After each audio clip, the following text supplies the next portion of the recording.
मला असं वाटतं हाचा विचार मराठी माणसांनी करायला पाहिजे की निवडणुकीत जेव्हा तुम्ही मतदान करताना त्यावेळेला तुमच्या पाठीशी सदैव कोण उभं असतं तुमच्या संकटाच्या काळात त्याचा विचार मतदान केलं पाहिजे. आणि आता तर झडझडून केलं पाहिजे, कारण आपल्याकडे आता पुरावे आहेत की बिहारमध्ये 4.5 कोटीचं 7 कोटीच्या वरती मतदान 2.5 कोटी फेक झालेलं आहे. त्याच्यामुळे लोकांनी विचार केला मतदान करून दाखवून दिलं पाहिजे की तुम्ही किती फेक मतदान करा की आमचा जोर जास्ती आहे. पण इतकं असूनही सध्या महायुती सरकार असं म्हणतंय की लोकांनी आहे या महाविकास एनडीए कसं आहे, खोटं बोला आणि रेटून बोला ही स्ट्रॅटेजी सगळीकडेच आहे ना. मला की आशिष शेलारजी त्यांनी पण सांगितलंय, त्यांनी त्यांच्या मतदारसंघातले दुबार मतदार दाखवलेत. मग म्हणजे असं फक्त आम्ही बोलत नाही आहोत, मग तुम्ही पण बोलताय ना, मग काढा सगळे दुबार मतदार.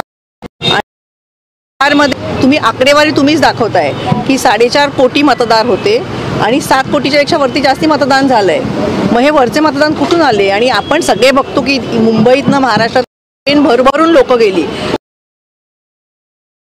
तिथे मतदान करतील. म्हणजे आपल्याकडे निवडणूक आयोग तर काय बोलायचंच नाही, पण मला सुप्रीम कोर्टाला पण प्रश्न विचारायचा की तुमचे डोळे उघडे आहेत की नाही काय जे चाललंय.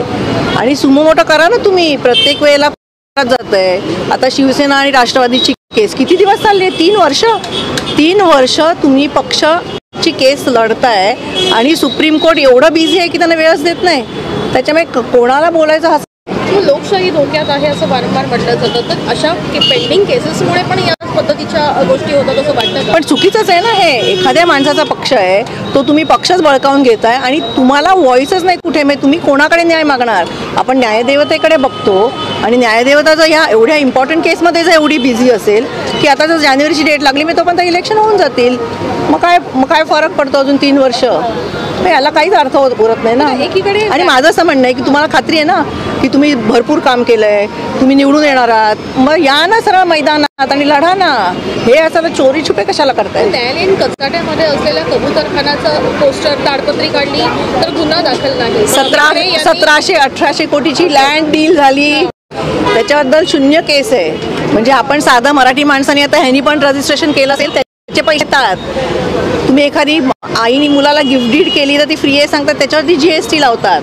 म्हणजे गव्हर्नमेंट सगळीकडनं साध्या माणसांना ओळखतंय. आणि 1800 कोटीची लँड डील 0 रजिस्ट्रेशन फी वरती होते आणि आता म्हणतात झालंच नाही. मग रजिस्ट्रेशन कसं झालं? डीलच झालं नाही तर रजिस्ट्रेशन कसलं झालं? आणि त्याच्यावरती 0 केस लागते. हीच तर लोकशाही आहे ना आपली. मग मिलीभगत वाटते, कारण सरकारला काय, सरकारचे महसूल मंत्री म्हणतात की आम्हाला याबद्दल काहीच कल्पना नाही. अजित पवारही म्हणतात की मला कल्पना नाही. मग नसेल तर तुम्ही पेपर दिले ते जरा वाचा म्हणावं. थोडासा वेळ काढा आपल्या राजकीय कारकिर्दीतलं आणि तुम्ही ज्या केसेसचे पेपर दिलेले आहेत रजिस्ट्रेशनचे, जे अख्ख्या चॅनलवरती झळकलेले आहेत ते बघा, वाचा जरा. अमित ठाकरेंवर केस दाखल झालेली मला अभिमान आहे, खूप अभिमान आहे. मी पण वाट बघते माझ्या ठिकाणी पडेल.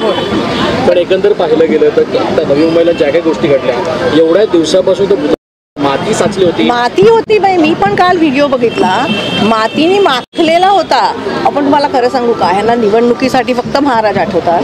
जसं परवा साहेब बोलले की शिवाजी महाराजांच्या किल्ल्यांवरती तुम्ही नमो सेंटर उघड. तिथे ऑलरेडी महाराष्ट्र सरकारची टुरिझम सेंटर्स आहेत ती तुम्ही रिफर्बिश करा. आणि तिथे छत्रपतींच्या पेक्षा मोठी कोणाची नावं आहेत का? तर तसं तरी सांगा की त्यांच्यापेक्षा आम्ही मोठे आहोत, आम्ही आमची नावं दे. किल्ल्यांना हायजॅक होऊ देणार नाही. हो, काही करते आम्ही होऊ देणार. त्याच नवी मुंबईमध्ये गेल्या अनेक दिवसामध्ये मुख्यमंत्री असतील त्यांच्या दौऱ्यात देखील जातील, स्वतः पंतप्रधान देखील त्या ठिकाणी घेऊन गेले. परंतु आपण आता विचार करायचा की त्यांच्या दृष्टीने महाराष्ट्रातले महाराज किती महत्वाचे, छत्रपती शिवाजी महाराजांना किती महत्व आहे हे आपल्याला ह्याच्यातनं कळतं ना. ते येऊन गेले पण इनॉग्रेशन करायला त्यांना वेळ नाही, हे आपण समजून घेतलं पाहिजे. महापालिकेने त्याच्यावरती बोलले की तिकडचं काम बाकी म्हणून त्याचं मीटिंग बाकी देते आणि होतं बाकी तर 4-5 महिने कशाला झाकून ठेवलं, करून टाकायचं ना काम.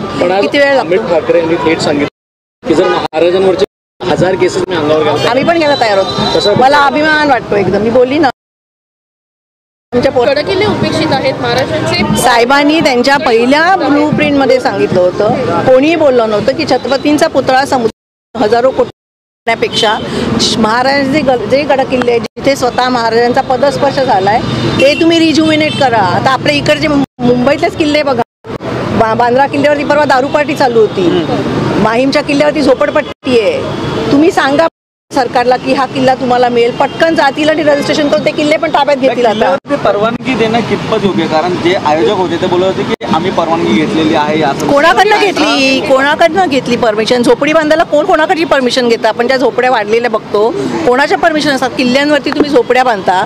आपण आता इथे बांधा बघू, ऑफिस लगेच येऊन तोडतील की नाही? मग वेगा नाही आणि त्या लोकांना वेगा नाही असं आहे का?